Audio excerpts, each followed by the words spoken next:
us again, ladies and gentlemen. Today is the 7th day of our men being held in captivity, and again I sympathize with the families that are going through this difficult period, and I again appreciate the solidarity of all Fijians to stand together in this difficult period that the RFMF and soldiers are going through in Syria. Unfortunately, until today, nothing has changed for us, or nothing has changed for our soldiers in Syria. We're still yet to confirm where they are actually located, although we had several analyses of where they may be, but we haven't really confirmed any exact position. We have now negotiators on the ground that's working for us, and we've also trying very hard to make sure that we increase the pressure both on UN and the countries that can influence our position in Syria. Ministry of Foreign Affairs is working very hard with all our missions overseas to put pressure on those that can have some effect on the people on the ground. Again, we are in daily contact with our officers in Syria and also with our permanent representative in the UN. First, to update us on any information that may come past them, but also to put pressure on them on the safe release of our personnel. Thank you. There are several demands that have been put by different groups. I think you can see that on the different media, social media that you may read. However, the three that I gave were the official demand that the UN is now working on, and that perhaps will be the negotiating lines. That we're working on. But we can't rule out that with such groups there can be additional demands, there can be unreasonable demands, and there can be very abrupt demands that can come during the negotiations. I know there is now a lull period. I queried the UN, why is there a lull in between negotiations, and he said that's normal in such circumstances that the captors would shy away from negotiations and do not establish contact so that they can regain the initiative on the negotiations. But those are tactics that is used, and I hope that we will resume discussion soon, and can we get it back on the line. What is the offer by the Australians for intelligence to warn the... Yeah, not only Australia, we've also had offers from all other major countries that have intelligent assets in the area, or those that can bring to bear the intelligent assets of other countries that are in the area. And we're using them. We're pushing information to them for verification and for clarification, and they're giving us the information that we want. No, I don't think so. If anything, it will improve our chances of getting a position. But I don't think, seriously, it doesn't affect the selection process. The UN selection process is very stringent, and it has very set criteria on its selection process and interview processes. We're now just filling in the forms.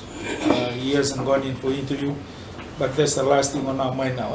First thing on our mind is to ensure the safe release of our individuals that are now held captives, and of course the continuing operations of our battalion in Syria. I can tell you that the Fijian soldiers, despite where we work, are very loyal to commanders. And in UN peace operations, the force commander is the supreme commander in such operations, and it's only natural that we follow the command of the force commander, and we understand the dilemma a force commander decision processes, or everyday decision processes that he has to go through to ensure the safety of not only a battalion but all the UN components. But there is also a national interest that's always at play, national pride and national interest. But at no stage in our operation would I expect any of my officers not to follow the decisions of the force commander. The Philippines have chosen to do so, and the Filipinos government have supported the Filipinos for having chosen the path they have chosen. We cannot, criticize them for it, nor will we follow what other decisions they have made. We've already put in our interest. If we wanted, we can increase our force. We can put in more people if required. But that is the nature of our relationship with the UN and with the force commander. We appreciate the work that the force commander is doing now in the difficult scenario that he's in. He's now moving around to all the Fijian positions and the Nepalese positions, reassuring everybody, moving to each individuals and talking to individuals with CO Fijibat and visiting all our people. And that shows that he cares, and he appreciates the contribution that we've done. And I have no qualms in following the orders issued by the force commander and by UN headquarters. The decision to withdraw the 45 or replace the 45 will be made after the return of the 45 from captivity. Then they will go through a debriefing process, a psychological debriefing process, which will make assessment on them. If there's a requirement to send all of them back home, then we have replacement to replace them. If there's a requirement to send a few that have been traumatized, then we will just replace a few. Others may choose to continue, and we've had that instance with the Philippines, who were held captive for 2 or 3 weeks. Because they were not harmed, they were not traumatized, they continued the mission until they completed the term. So the honors will be on the psychological debriefing on their release, whether we bring them home and replace them. But from our side, we've got now people trained in case we want to replace them, or there is a requirement to replace them. There's another 2 things I want to add. I received an audio clip in New Zealand. It was released by Sitiveni Rambuka, who said that any harm that comes to soldiers in Syria would affect the Muslims in Fiji, or the Muslims in Fiji could come to some harm. I was given the audio clipping from New Zealand and Radio Terana, and I think it's the most unfortunate comment that anybody who's been a Prime Minister of Fiji can do.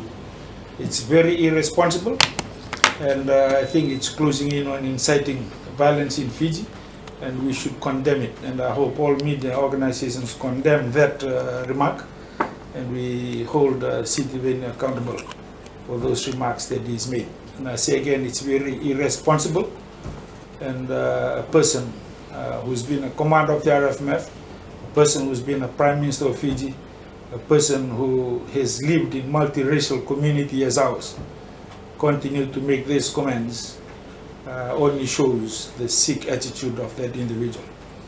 And I reiterate, the RFMF will look after all Fijians, and we don't hold anything against any Fijians for what's happening in Fiji. I think this is the time that we should all stand together and work together and love one another for the sake of those that are held captive.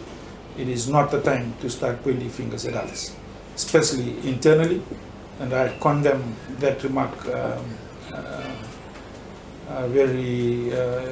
in most outrageous way. Are you going to call for an investigation of that? I don't know, the police will have to pick that up if they want to, but certainly the audio was sent in yesterday. The other remark, I think, was I was asked by the Fiji Times yesterday, that was given by the peacekeepers, who said that the leadership of those people on the ground was questionable. I want to tell the people of Fiji that those people made those decisions under circumstances that none of us know. The fact that the peacekeepers have served in Lebanon, we appreciate their service to RFMF and to the nation, but it doesn't give them the right nor the expertise to speak or to belittle the people that have worked in Syria. We should be proud of the work that our people are doing in Syria.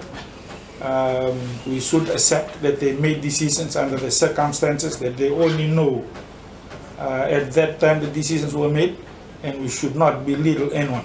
I think we should all stand together and work together and pray for them to come back safe.